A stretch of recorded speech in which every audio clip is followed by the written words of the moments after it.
अगर बात करें आज से 30 साल पहले की, यानी कि मेरे बचपन की, जब हम ऐसे पड़ोस में रहते थे जो एक परिवार की तरह था और जैसे हर परिवार के सदस्यों की कुछ खास विशेषताएं होती हैं, वैसे ही हर घर के खाने की विशेषताएं होती थी। हम पहाड़ी हैं, इसलिए हमारे घर की पहचान पहाड़ी खाने से होती थी, जैसे आलू के गुटके और पूरी, उड़द राजमा, पालक की कपली, दाल के पराठे, कोदे की रोटी और हरा नमक और कई डिशेस। वैसे ही हमारे पड़ोसी ज़्यादातर पंजाबी, बंगाली और साउथ इंडियन थे और उन सभी के घरों की पहचान भी उनके खानों से ही होती थी। उस समय हम बच्चों को कभी भी किसी के घर खाना खाने के लिए किसी खास मौके की ज़रूरत नहीं होती थी। बस ज़रूरत होती थी शनिवार की, जब हमें देर तक बैडमिंटन खेलने और दोस्तों के साथ ज़्यादा समय बिताने की छूट थी। उस समय बातों बातों में हम सभी दोस्त यह डिसाइड करते थे कि संडे को क्या खास खाया जाए। हमारे लिए 4 स्पेशलिटी शेफ़ के ऑप्शंस होते थे: पहाड़ी, पंजाबी, बंगाली और साउथ इंडियन। बस फिर क्या था, हम सभी दोस्त फैसला करते और शेफ़ यानी हमारी मम्मियों को बता देते थे कि कल दिन में हम क्या खाना चाहते हैं।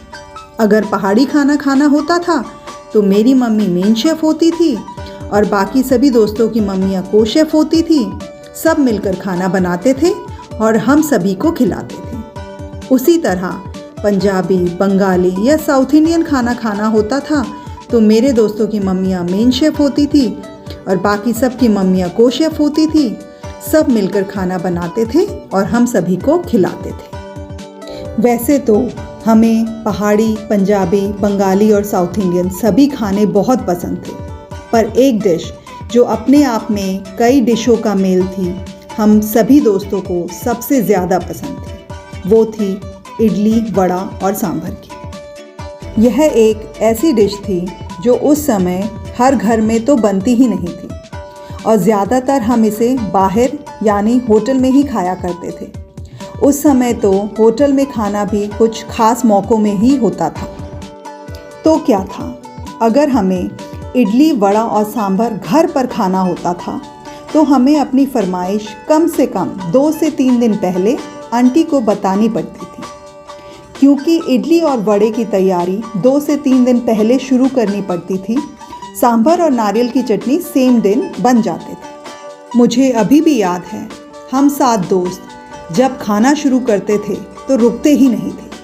3 से 4 इडली हर एक दोस्त ऐसे ही खा लेता था। फिर पारी शुरू होती थी इडली के साथ वड़े, सांभर और नारियल की चटनी की। एक के बाद एक लगातार जब तक पेट दर्द शुरू नहीं होता तब तक खाते थे। हम सब उस दिन इतना खा चुके होते थे कि उस रात कोई भी खाना नहीं खा पाता था। आज भी इडली, सांभर और ऐसी कई डिशेस जो जब भी घर में बनती हैं, पुरानी यादें ज़रूर ताज़ी हो जाती हैं, जो थोड़ा हंसाती हैं और थोड़ा भावुक कर जाती हैं। हमारी इस कहानी से अगर आपकी कोई कहानी जुड़ी है तो हमें ज़रूर बताइए।